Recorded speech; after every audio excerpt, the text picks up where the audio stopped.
good to see everyone. It is now 1 minute after the hour, so I am going to mute everyone so that we get some peace and quiet because you're going to want to hear every word our guest has to say. So there we are. Okay, so welcome everybody to our Saturday call. It is good to see each and every one of you on here. And, you know, there are times like these when Zinzino is growing and we're hitting record after record after record. And actually, this month they have so many campaigns and so many things happening. I know so many of you have goals that are higher than you have ever set before. And we know that we're going to hit another record again. So many of you have set your plans and after your goals. And what part of that is one of the things that you need to do is contacting people. And we all need to contact more people if we're going to hit our goals in Zinzino. So today we have Mr. Expert on this area. And sometimes you can have these fears, and we want to learn how to conquer the fears so that we can get out there and contact as many people as possible. And we love him because he comes with so much wisdom.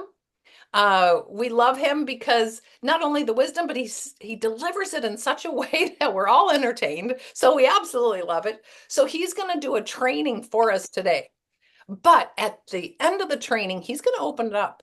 So when you have specific questions, write them down in the chat so that we can go through some of those questions and get your questions answered so that you can hit your goals.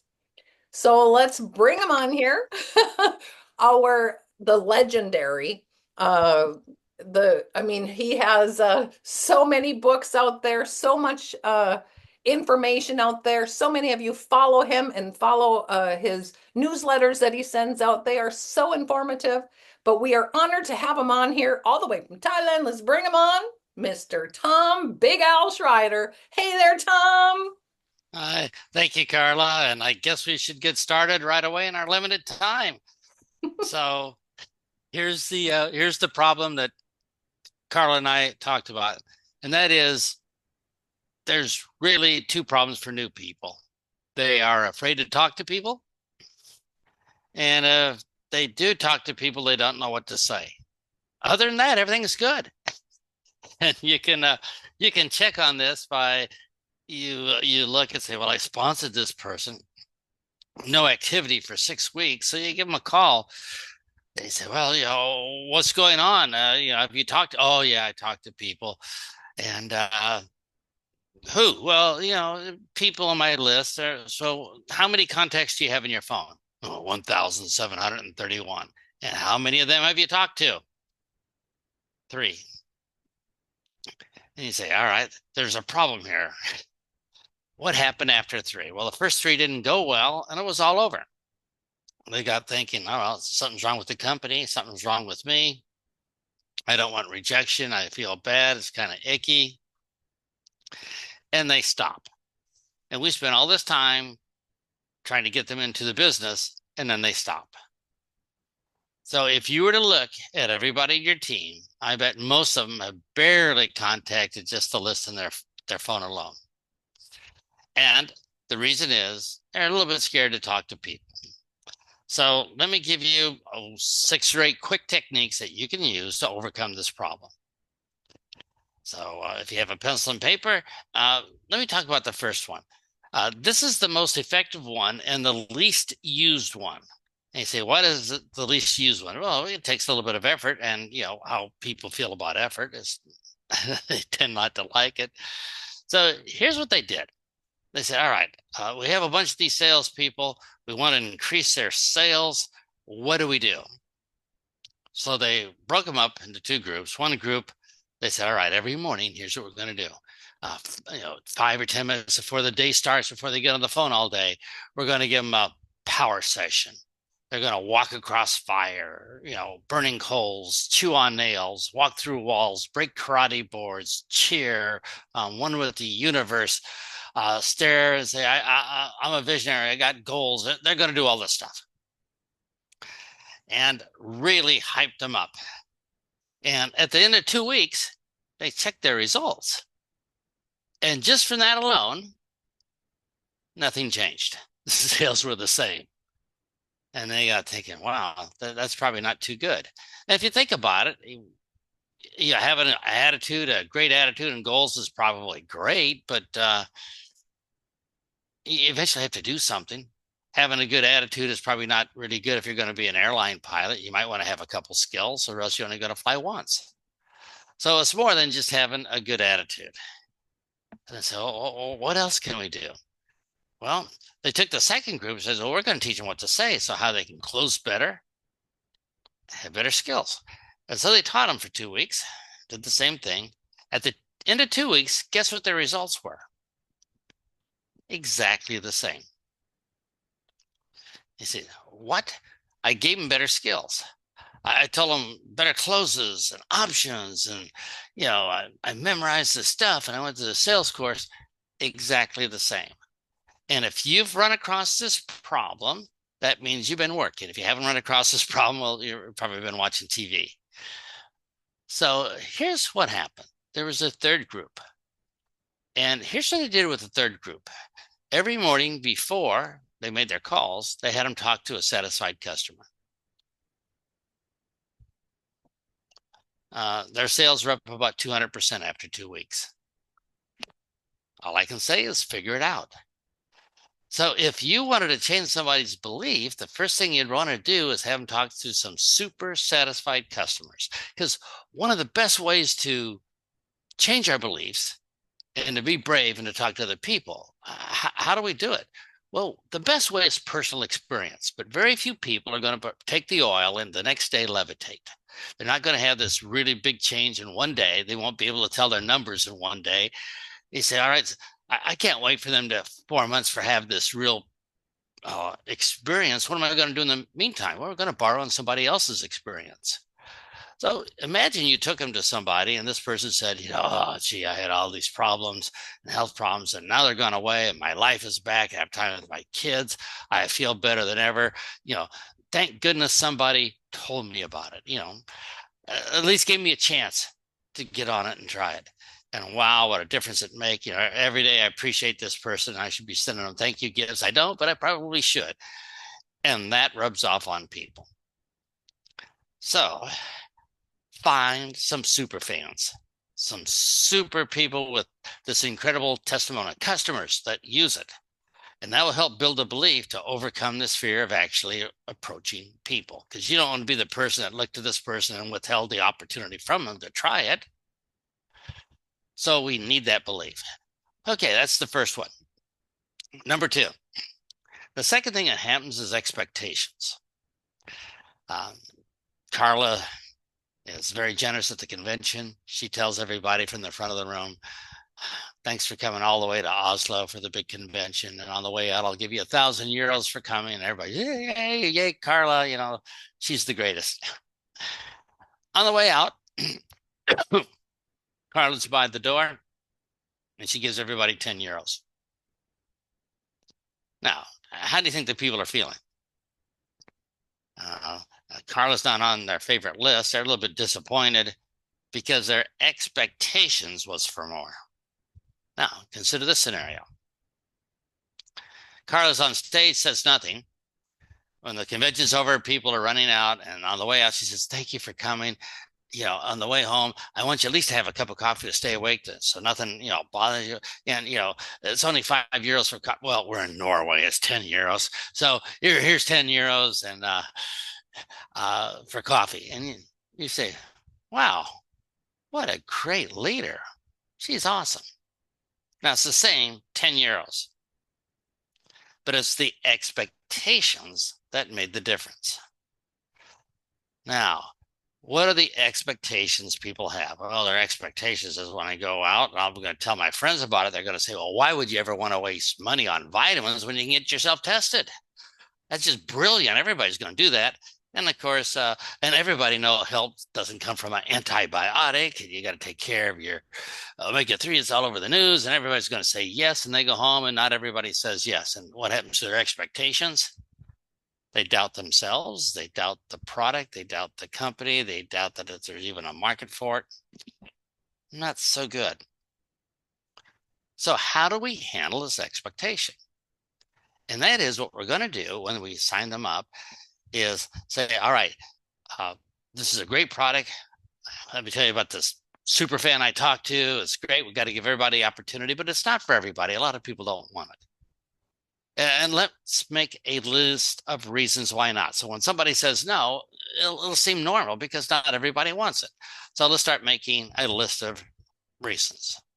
You say, all right, what's number one? Well, number one, they live in Mongolia and they're less than 18 years old and they can't order online. Yep, yeah, they wouldn't be able to do it. Number two, their mother dropped them on their head. They're not able to make rational decisions. Yeah, that happens a lot. Number three, they read something on the internet by somebody who flunked science in high school. And yeah, okay, that's a good reason. Another one, people are skeptical. They say if anybody's a salesman, don't buy from them, which makes you wonder how they buy anything in life. We're going to make a long list of all these things. And so when somebody says no, you say, well, that's one of the people on this list. Our expectations aren't crushed because somebody says no.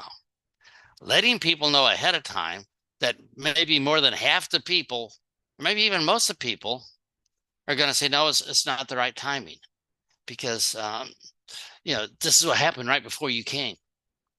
I got fired from work. My son came home from school, got thrown out of school, and my dog threw up on the carpet. We don't know. So all we do is say there's a big list of reasons why not, and there's also lists of reasons why. Our job is just to service the people who want better health. That's it. And those that don't want it now, it's okay. It's their decision. So having that list will get rid of all that bad feeling when somebody says no. All right, let's do number three. Having an agenda. When we walk up to somebody, they have been trained to read our faces,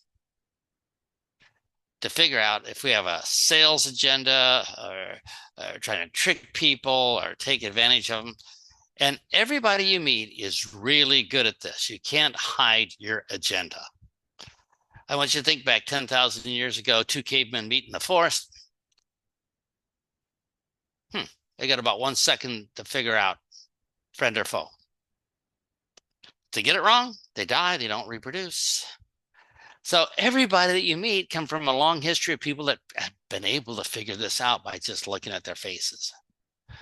So when you look at somebody's face, you pretty well know. You figure out the microfacial expressions. Your subconscious mind has all these programs. You don't have to worry about it. It's already automatically installed in our minds. But the deal is, they're trying to read our mind why we are there, the agenda. So what we have to do is train our mind before we meet them that our agenda is what? Is our agenda to make the sale so we get that bonus, so we qualify for that director trip or something? Or is our agenda to say, my job is to serve the people that want better health. They're going to love this. And those that, it's not for them right now, I understand. They can tell the difference. Look in their face. And you've seen a salesman. You've all talked to salesmen and you just know that they're trying to manipulate the conversation in a certain area. So just change how we think about things changes our microfacial expressions, and they read that. Number four, we can give them a little mantra, get a little yellow stick-em pad and write on something.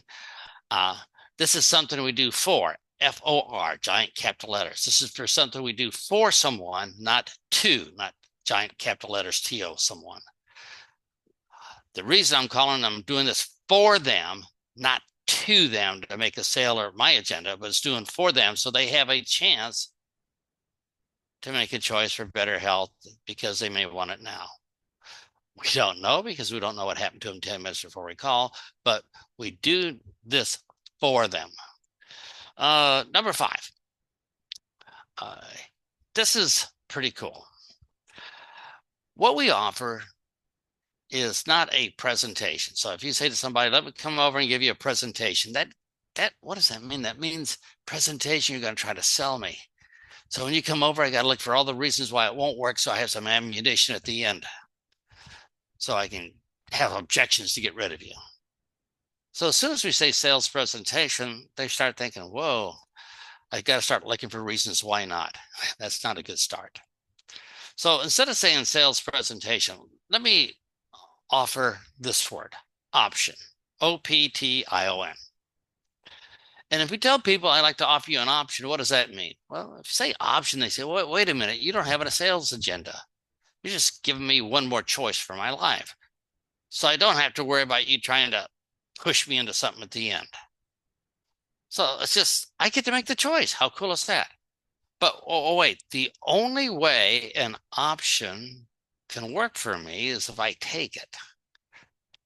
So I better try to listen to see if there's something in here so I could take advantage of this, or else the option's useless to me. So now they're looking for reasons for versus why not. So when we talk to people, we should have the mindset, I'm just giving you one more option. I mean, you can continue as you are, you just could be bad at making decisions or stuff is going on, but at least you'll have the option if you want to take advantage of it now. Okay. So options are always good.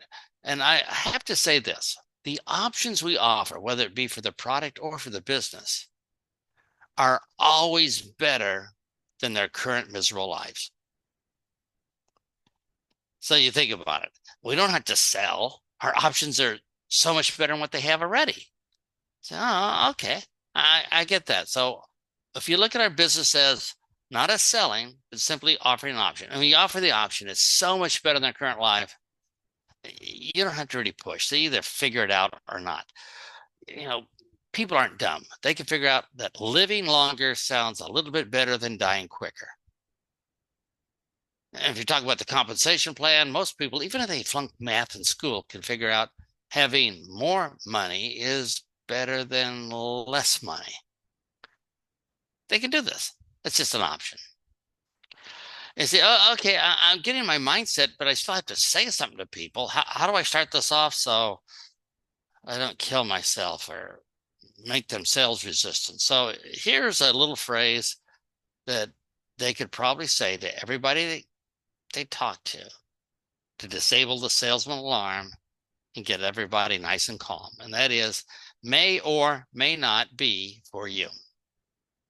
That's it.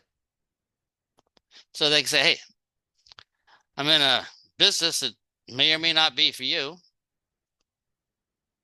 People go, wow, that's pretty cool. Or if you want to do a little salesmanship on it, you can say, I joined this business. It's awesome for me, but it may or may not be good for you. So tell me about it. Okay. There you are. So if you were to start by saying this may or may not be for you, you'll have the mindset this is an option. I'm doing it for people, not to people. And that's a pretty good start. Number 7, let's do this one. This is fun. This is for the people that you really want to push a little bit. And that is you can use guilt. Now, moms know how to do this already, but for all the guys here, let me explain how this guilt works. You want to make people feel guilty for not giving other people an option.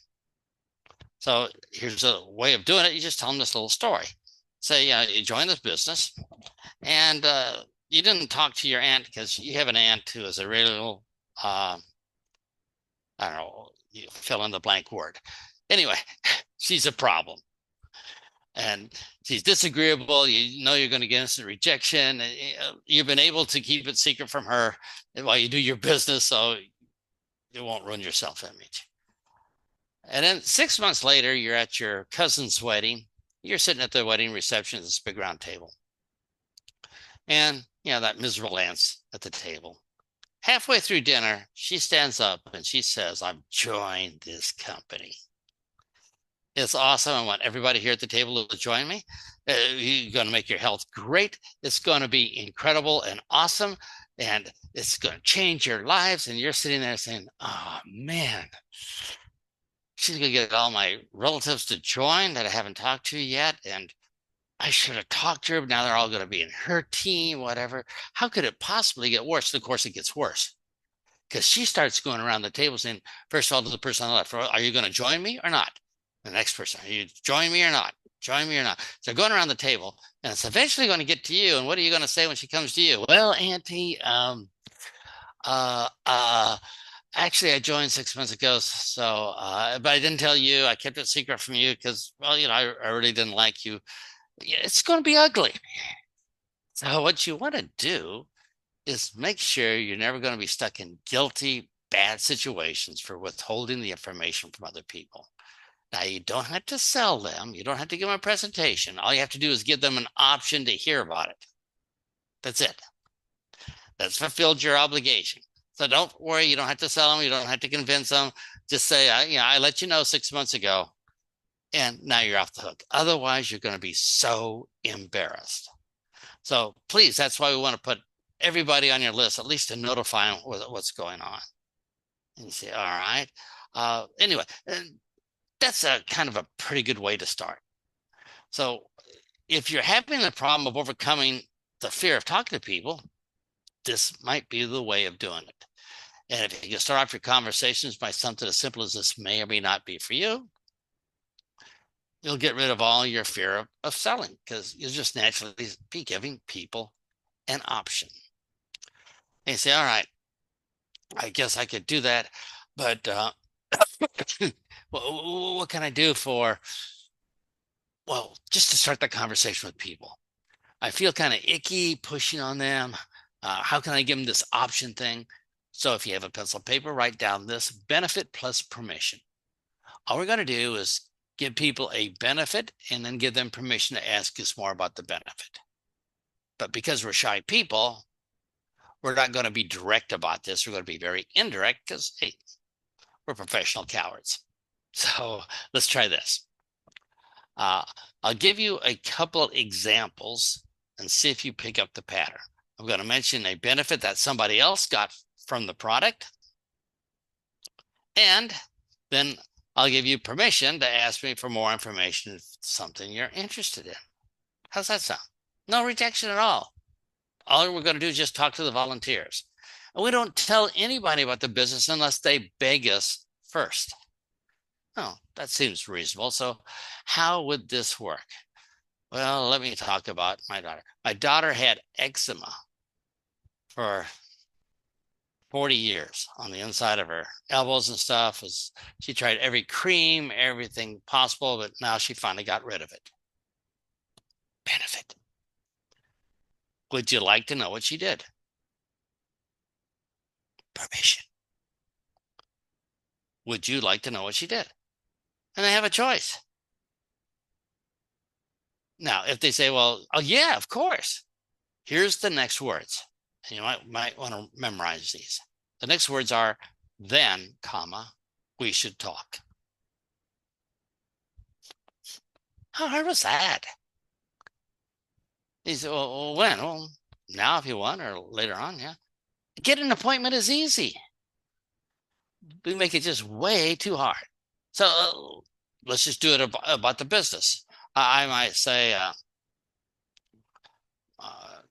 to a coworker at work, I'm going to do benefit plus permission. I'm going to say,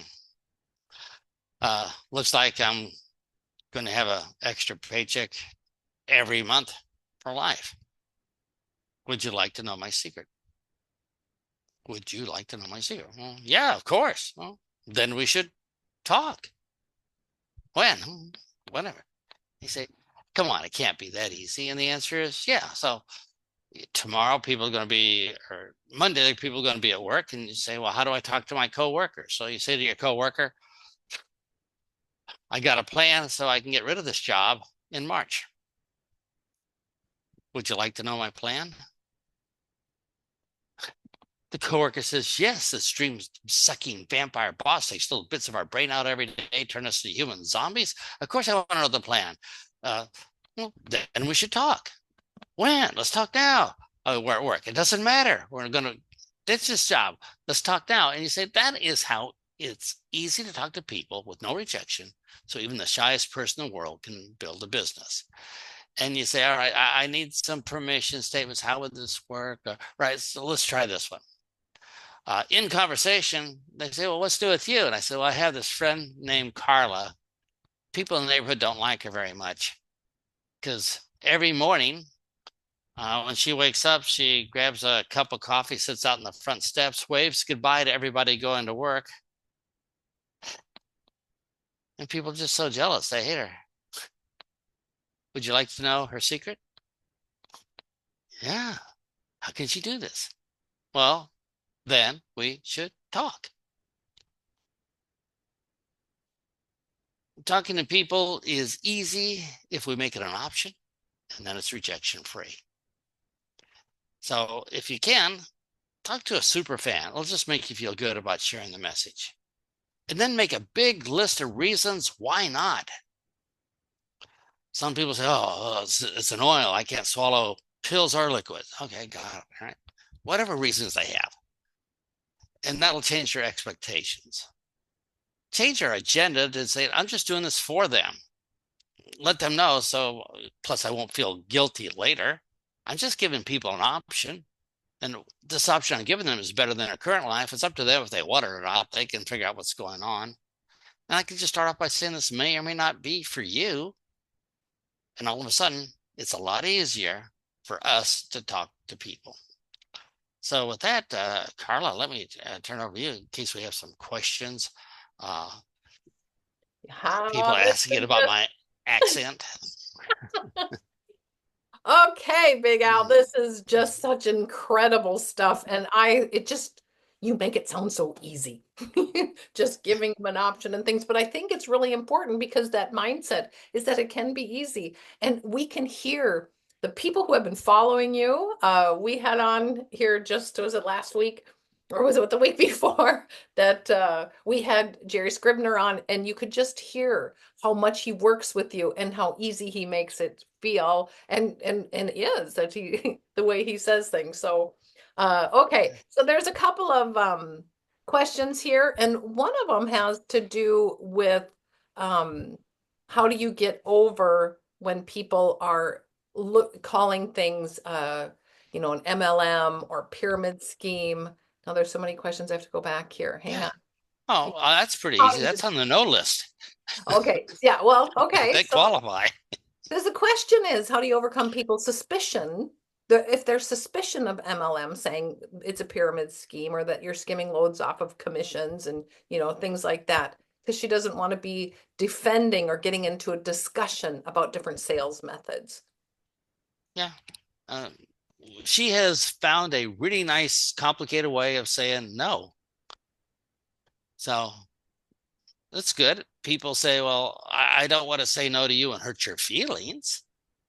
So I better come up with something. And she's really struggling, scraping the bottom to come up with this, that might be somebody saying it's an MLM thing or whatever. So her answer is no because of other reasons. But so you can't really worry about that. But she might be saying, well, I'm just don't want to be a salesman. I'm afraid what my relatives would think. It's going to take time. I'm busy on TikTok.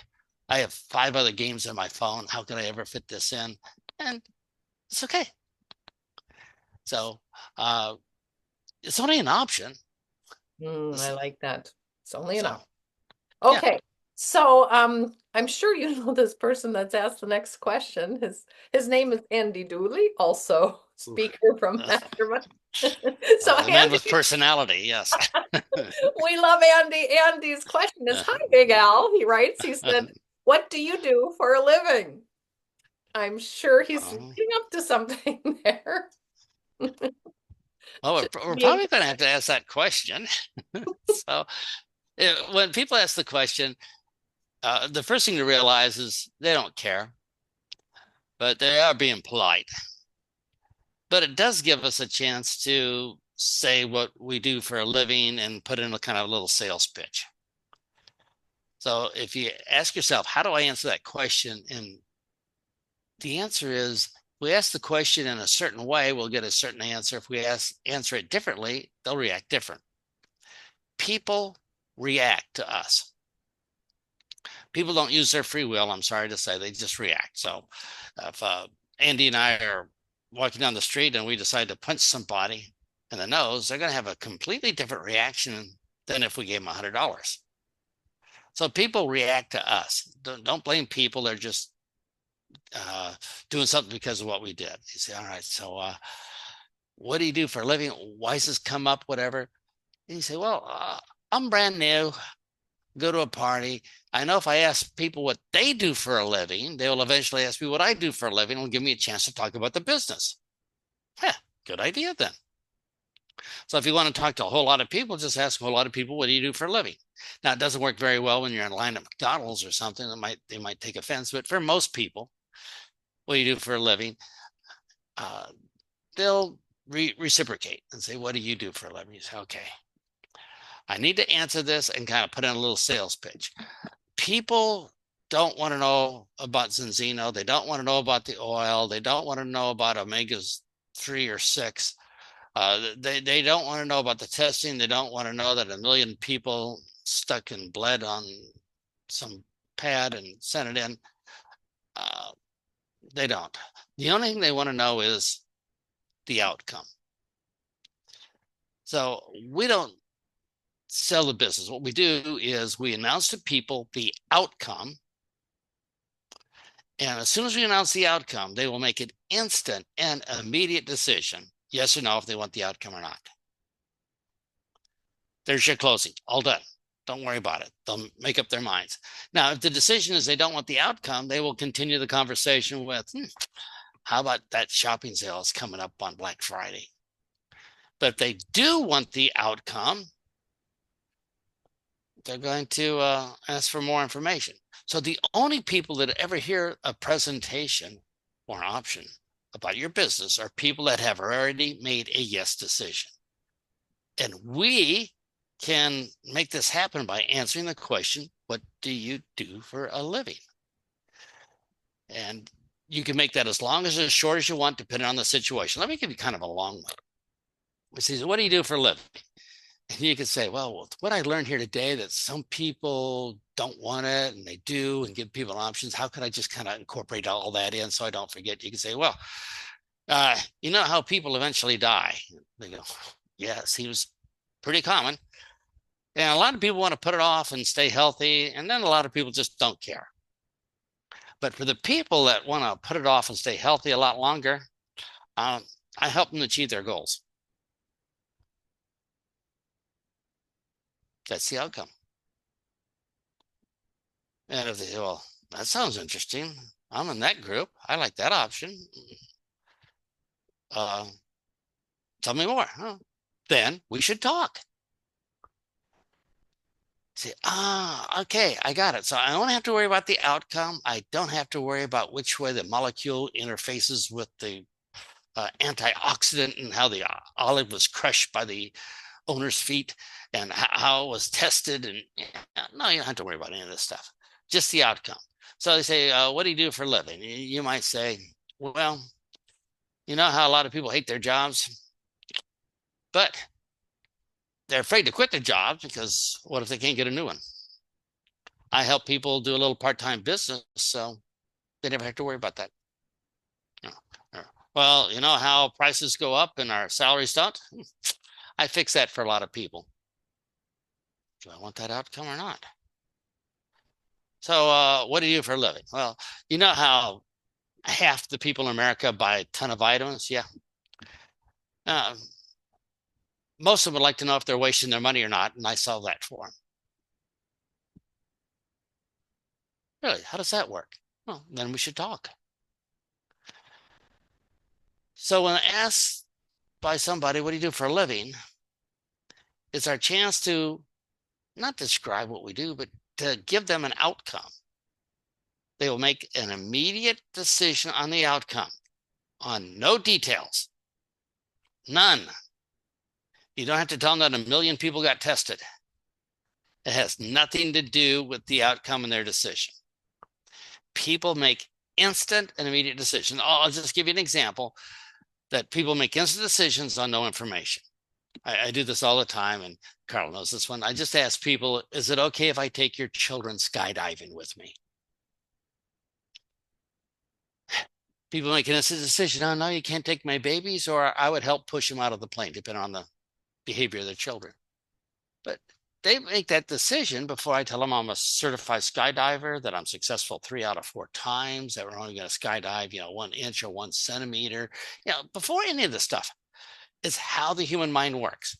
So when we talk to people, they want to sort us out right away so they can get back to TikTok. So all they want to know is, what's the outcome? Do I want it or not? If the answer is yes, I'll allocate more time. If the answer is no, let's move on because I have other stuff to do. So you could build an entire business on this. Let's say that you are a yellow personality, you just want to help people, but you're kind of shy to talk to people. And you come to me and say, well, I want to do the business, but I'm shy. I don't want to talk to people. I say, all right, here it is. Your mission, if you choose to accept this mission, is all I want you to do is to help me create world peace. World peace? Well, how do I do it? Well, think globally, but work locally. Well, what do you mean? Well, one person at a time. Try to make one person happy at a time. Well, I can do that. I'm a yellow personality. I like helping people. All right, so what we're going to do is make one person happy at a time. Now, how do we make somebody happy? Well, we probably get them to talk about themselves. They love talking about themselves. So, and the person says, well, that sounds great, but how do I get people to talk about themselves? Well, let me think. We'll ask them a question. Oh, what question should I ask? Well, what do you do for a living? And if you do that, they're going to spend 5 minutes talking about their long, boring, non-network marketing lives. And when they're done, they're probably going to say, and by the way, what do you do for a living? You give them your answer, and they can make a decision at that moment if they want to know more or not. And all you do is ask a couple of people a day what you do for a living. And if somebody asks you what you do for a living, don't say it's top secret. If I tell you, I have to kill you. Just be polite. Give them a nice outcome, and they can decide. And you'll build a business automatically, and you'll make people happy and create world peace. The end. Anyway, long answer to a short question. We just love your answers. I can see so many of the people were all just laughing at all the things that you're saying in between, and yet you're saying so much golden nuggets in here of what we can really use. So thanks, Andy, for that question there. Okay, a couple people have been asking, so how do you approach health professionals? Let me see. We just covered, we're going to offer them an option, right? We're doing it for them, not to them.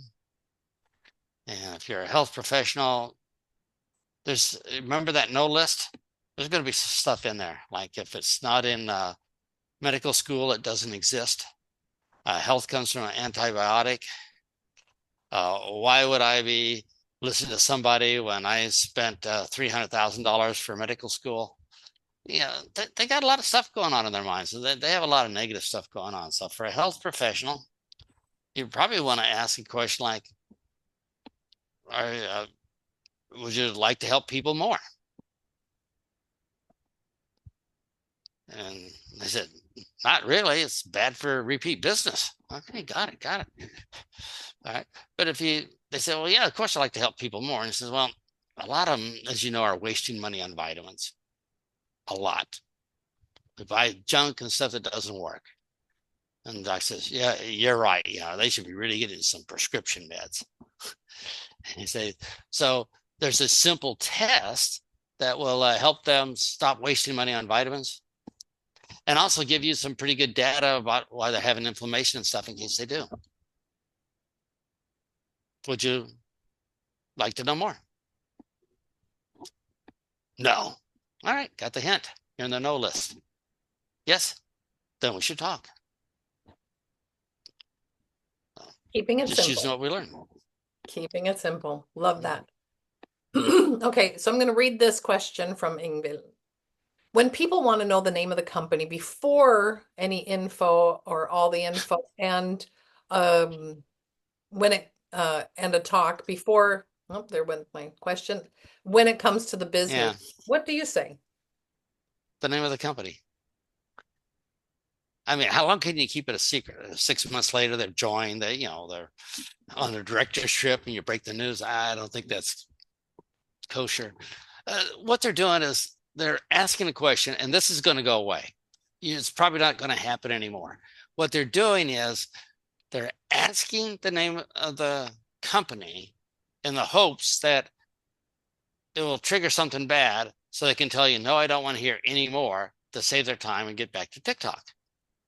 So what they're doing is a defense mechanism to reclaim their time so they don't get stuck in some long, stupid sales presentation with flip charts and stuff, or PowerPoint presentations.